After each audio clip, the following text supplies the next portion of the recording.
Good morning students.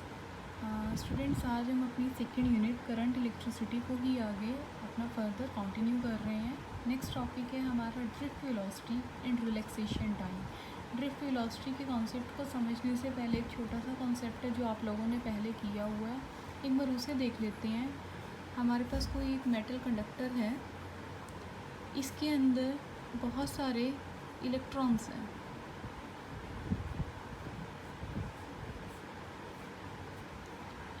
इस metal conductor के अंदर नंबर ऑफ फ्री इलेक्ट्रॉन्स हैं जब इलेक्ट्रिक फील्ड ज़ीरो है। It means in the absence of electric field these electrons are moving randomly in different directions. ये electrons अलग अलग direction में रेंडमली, कोई पर्टिकुलर डायरेक्शन नहीं है, कहीं पर भी ये इलेक्ट्रॉन्स हैं जो मूव कर रहे हैं, इनको कोई एक पर्टिकुलर डायरेक्शन नहीं मिल रही है। तो अपनी मूवमेंट के दौरान क्या होगा कि इनका एक नेट फ्लो नहीं हो पाएगा एक पर्टिकुलर डायरेक्शन के अंदर, क्योंकि रेंडमली मूव कर रहे हैं। तो जब इलेक्ट्रिक फील्ड ज़ीरो होगी तो इनकी जो एवरेज वेलोसिटी आएगी वो कितनी आ जाएगी? ज़ीरो आ जाएगी। समझ रहे हो? इक्वल एंड अपोजिट इफेक्ट होने की वजह से ये चीज़ हमने रेजिस्टेंस के अंदर भी की थी। अब समझते हैं drift velocity and relaxation time. There are free number of electrons, approximately 10 raised to power 28 per cubic meter in metals. These electrons are in state of continuous random motion. When there is no electric field, there is no net flow in any direction. Hence, at room temperature, average random velocity है जो इसकी कितनी आ जाएगी? Zero आ जाएगी। अगर U1, U2, U3 up to U है, ये क्या है? इनकी थर्मल वेलोसिटीज़ हैं। किसकी? इन इलेक्ट्रॉन्स की, इलेक्ट्रॉन नंबर 1 की, 2 की, 3 की, अप टू n इलेक्ट्रॉन्स के लिए। तो जब हमने इनकी एवरेज रैंडम वेलोसिटी निकालनी है तो कैसे निकालेंगे? इसी तरह से निकालेंगे। तो वो कितनी आ जाएगी? ज़ीरो आ जाएगी, इक्वल एंड अपोजिट इफेक्ट होने की वजह से। अब स्टूडेंट्स, जब हमने इस कंडक्टर के अंदर इलेक्ट्रिक फील्ड ज़ीरो ना करके इलेक्ट्रिक फील्ड को अप्लाई कर दिया, इलेक्ट्रिक फील्ड अप्लाई करने से क्या होगा? इनका जो मोशन है ऐसा रैंडम मोशन नहीं रहेगा, इनको एक पर्टिकुलर मोशन मिल जाएगा। जब इलेक्ट्रिक फील्ड की डायरेक्शन, जैसे ये कोई कंडक्टर था, इसके अंदर ये इलेक्ट्रॉन है, आपने इलेक्ट्रिक फील्ड को अप्लाई कर दिया इस डायरेक्शन के अंदर, ये इलेक्ट्रिक फील्ड की डायरेक्शन है, तो जो इलेक्ट्रॉन्स है उसकी मूवमेंट हो जाएगी इसके अपोजिट डायरेक्शन के अंदर। इलेक्ट्रिक फील्ड की और इलेक्ट्रॉन्स की जो मूवमेंट होगी वो हमेशा ही अपोजिट डायरेक्शन के अंदर होगी। In the presence of an external field E, each electron experience of force. आपको पता है जब किसी इलेक्ट्रॉन को किसी एक्सटर्नल फील्ड के अंदर रखा जाता है तो उसके ऊपर ये फोर्स होता है, F is equal to q e. हमने फर्स्ट यूनिट के अंदर इस फार्मूला को किया था। अगर हम इलेक्ट्रॉन के ऊपर चार्ज को माइनस ई लेके चल रहे हैं तो ये फोर्स हमारे पास कितना हो जाएगा? Minus e into capital e. उसके बाद force is equals to mass into acceleration होता है। एक्सेलरेशन का फॉर्मूला यहाँ से क्या बनता है? Force divided by mass.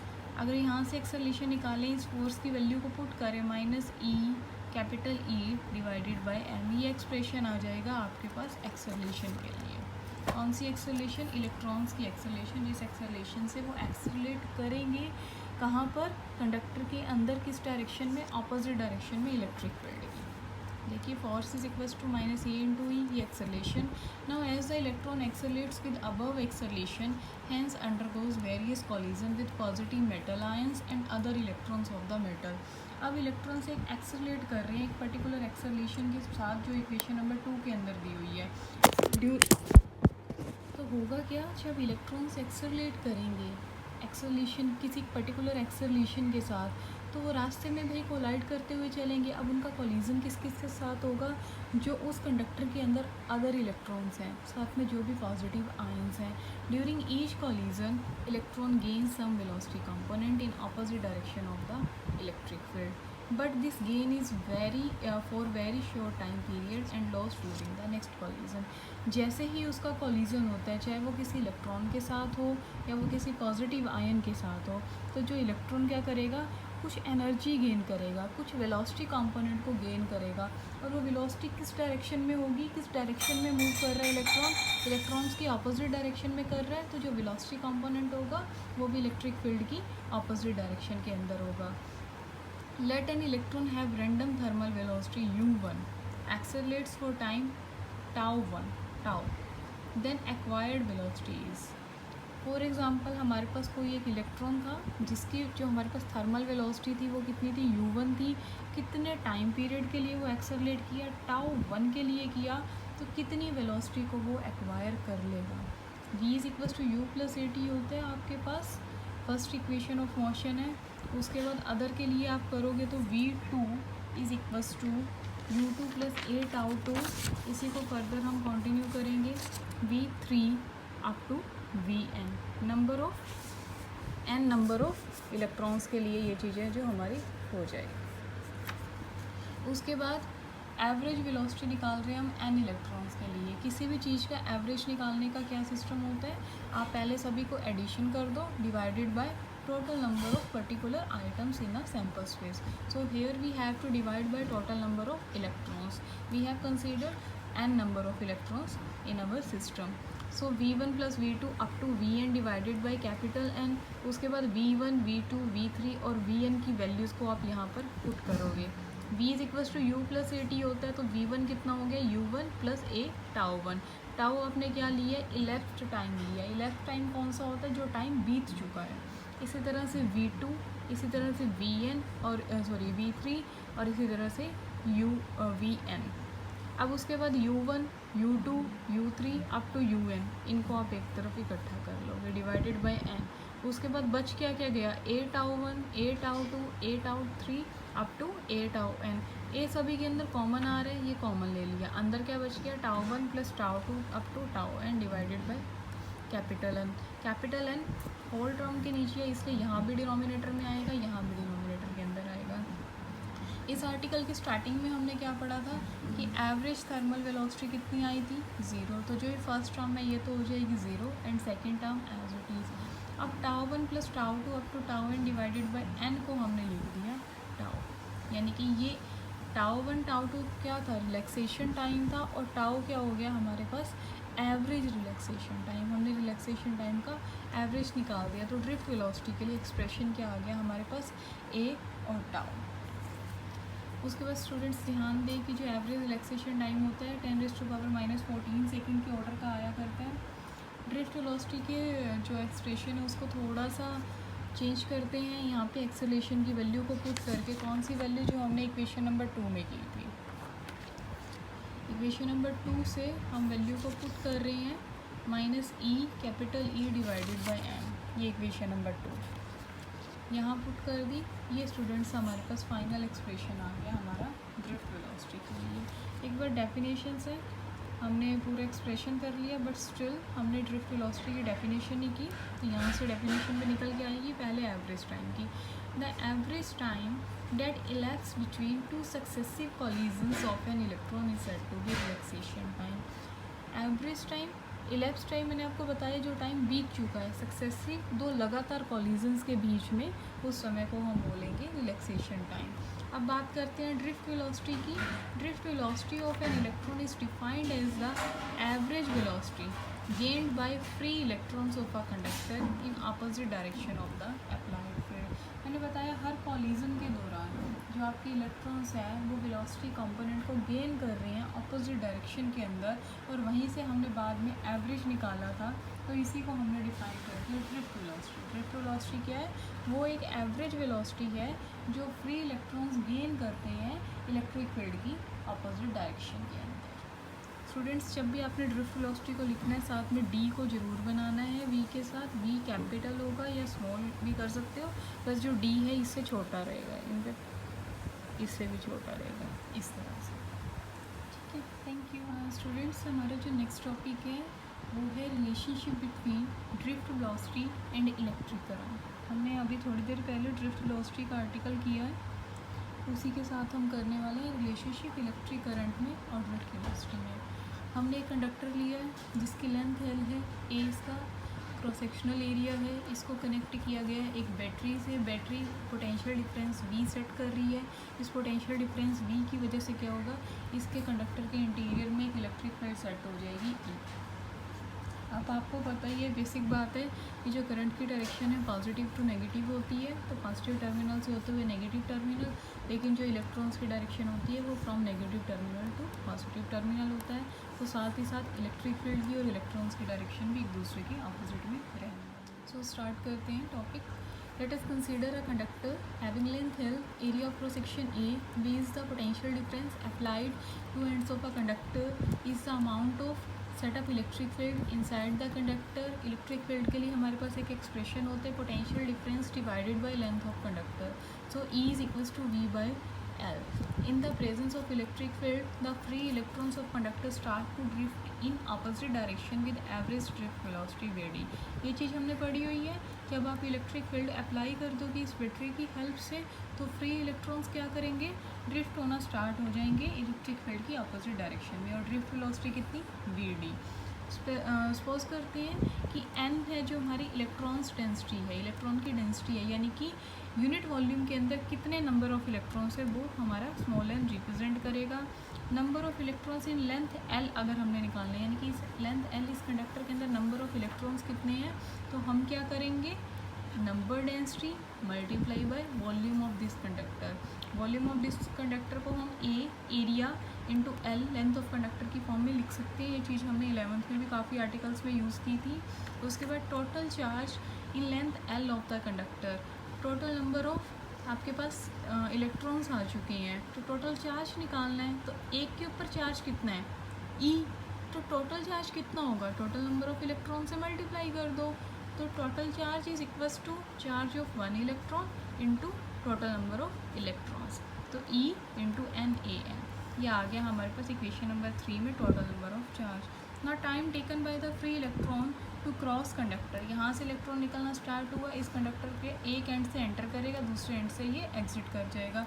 तो इसे क्रॉस करने में कितना टाइम लग रहा है, हमारे पास फॉर्मूला होता है velocity is equals to distance और डिस्प्लेसमेंट अपॉन टाइम। तो टाइम यहाँ से कितना निकल आएगा, distance upon velocity, time is equals to distance. कितना डिस्टेंस, जितनी कंडक्टर की लेंथ है उतना ही मैक्सिमम डिस्टेंस हो सकता है। तो डिस्टेंस हो गया L, वेलोसिटी हमारी कौन सी, drift velocity Vd, equation number 4।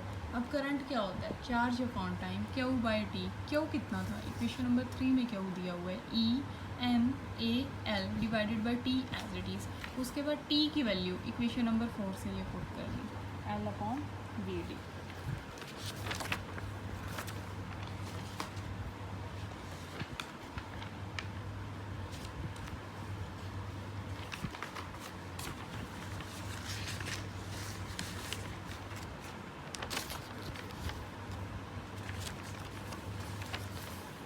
हमारे पास I के लिए ये एक्सप्रेशन आ चुका था students.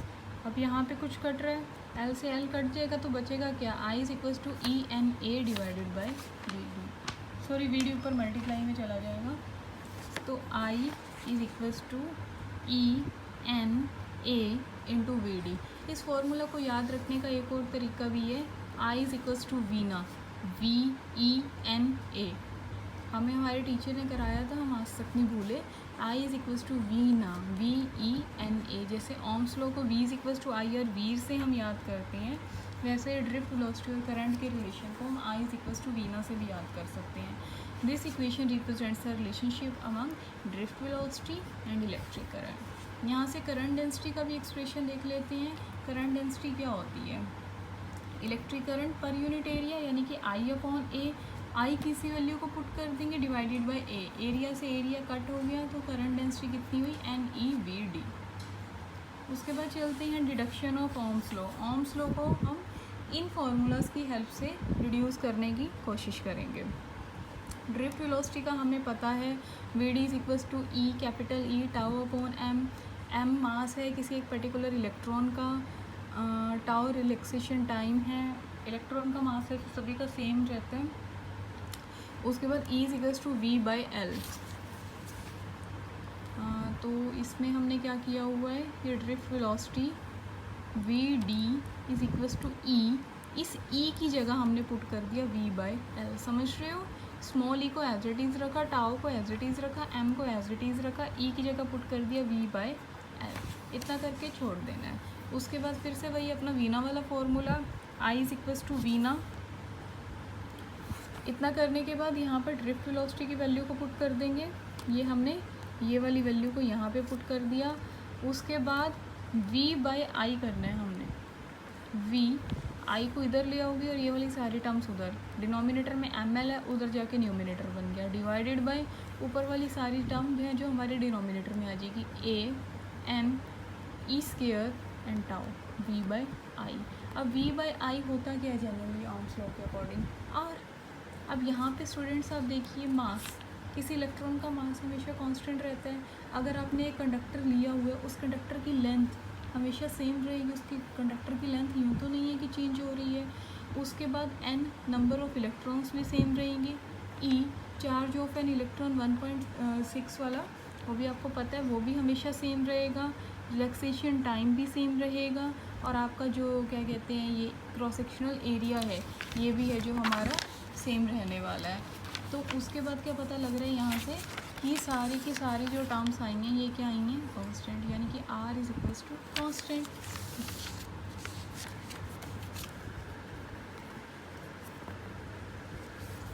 v by I is equals to r constant. तो r को हमने ये जो एक्सप्रेशन आया m into l divided by m e square tau a, ये हो गया हमारा resistance of conductor in terms of relaxation time. अच्छा, उसके बाद हमारे पास ये फॉर्मूला होता है कि जो रेजिस्टेंस होता है वो डायरेक्टली प्रोपोर्शनल होता है हमारा length of the conductor, and inversely proportional होता है cross sectional area of the conductor. फिर वहाँ पे कांस्टेंट ऑफ प्रोपोर्शनलिटी आता है, तो r is equals to rho L by A हो जाता है। कांस्टेंट ऑफ प्रोपोर्शनलिटी को हम बोलते हैं resistivity of the conductor, r into L by A R. Students थोड़ा सा मिस्टेक हो रहा है, तो r इंटू, इसे देखिए यहाँ से हम 1 रो की वैल्यू निकाल रहे हैं, तो कितनी हो जाएगी, l/a इंटू 1 रो की वैल्यू निकालेंगे ना, रुको एक minute, 1 rho is equals to l/a into 1/r, इस तरह से वैल्यू हो जाएगी। तो l/a को एज इट इज़ रखेंगे डिवाइडेड बाय r की वैल्यू, ये रही r की वैल्यू। इस r की वैल्यू को यहाँ पर हमने किया पुट। इसको थोड़ा सा सिंप्लीफाई कर रही हैं, जो डिनोमिनेटर है वो ऊपर चला जाएगा, न्यूमिनेटर नीचे आ जाएगा जब डिवीज़न होता है। तो लेंथ से लेंथ कट जाएगी, क्रॉस सेक्शनल एरिया से क्रॉस सेक्शनल एरिया कट जाएगा। उसके बाद 1 बाय रो को हमने यहाँ रो में चेंज करके रख दी है, तो m n e square by n e square into tau, तो ये आ जाएगी आपकी resistivity in terms of relaxation time. Resistance, resistivity, here resistivity depends upon the, किस किस पे डिपेंड कर रही है, m मास ऑफ इलेक्ट्रॉन तो सेम ही रहता है, कोई फ़र्क नहीं पड़ेगा। उसके बाद चार्ज एक इलेक्ट्रॉन के ऊपर, वो भी सेम रहता है, कोई फ़र्क नहीं पड़ेगा, चाहे आप इन दोनों कंडीशंस को कहीं पे भी लगा दो, इनकी वैल्यू कभी चेंज होनी नहीं है। उसके बाद किस किस पे डिपेंड कर रहे हैं, नंबर डेंसिटी के ऊपर और रिलैक्सेशन टाइम के ऊपर। Resistivity depends upon number density and relaxation time, however it is independent of dimensions of conductor. Conductor की डायमेंशंस पे लेंथ यहाँ पे नहीं है, लेंथ या क्रॉस सेक्शनल एरिया ऊपर ही कट हो चुका है, तो ये कंडक्टर की जो डायमेंशंस हैं उसके ऊपर उसकी जो रेजिस्टिविटी है वो डिपेंड नहीं करती है। उसके बाद स्टूडेंट्स एक छोटी सी चीज़ है, वैसे तो इस फॉर्मूले को J is equals to sigma E, that is vector form of Ohm's law या macroscopic form of Ohm's law, ये हमने पहले किया हुआ है लेकिन यहाँ से भी कर रहे हैं। ड्रिफ्ट वेलोसिटी इलेक्ट्रॉन्स के लिए E, capital E tau by m, minus ये पुट कर दी क्योंकि इलेक्ट्रॉन। उसके बाद इक्वेशन नंबर 6 से हमने पहले वाले पेज पे देखी थी, इक्वेशन नंबर 6 जहाँ से हमने करंट डेंसिटी निकाली थी, वो आई थी, करंट डेंसिटी क्या होता था, J is equals to I/A, ऊपर V ना था, नीचे A से A कट गया था, तो बचा गया था VEN, negative sign for electron. VD की वैल्यू पुट कर रहे हैं, ये वाली VD की वैल्यू को यहाँ पर पुट कर रहे हैं, -NE, VD की वैल्यू में भी नेगेटिव आएगा, माइनस माइनस मिलके हो गया प्लस, तो E इंटू ई, ई स्केयर, तो N E square capital E tau by M। अब ई को तो आप अलग कर लीजिए, बाकी जो टर्म बच गई उसको ब्रैकेट के अंदर करके लिख दीजिए। क्या ये टर्म कोई एक पर्टिकुलर टर्म की तरफ इंडिकेशन है? आप इक्वेशन नंबर 9 को देखिए, m divided by n e square tau and n e square tau by m लगभग इसका रेसिप्रोकल है। ये टाउ है तो ये कितना हो जाएगा 1 बाय टाउ, यानी कि j कितना आ जाएगा e बाय टाउ नहीं e by rho. Resistivity j is equals to e by rho. अब हमें पता है कि रजिस्टिविटी और कंडक्टिविटी एक दूसरे की रेसिप्रोकल होती है, तो 1 अपॉन रो की जगह हम क्या लिख सकते हैं? Sigma. So j is equals to sigma e। Sigma क्या है? यहाँ हमारे पास कंडक्टिविटी है, तो j is equals to sigma e represents the macroscopic form of Ohm's law या vector form of Ohm's law. Thank you students.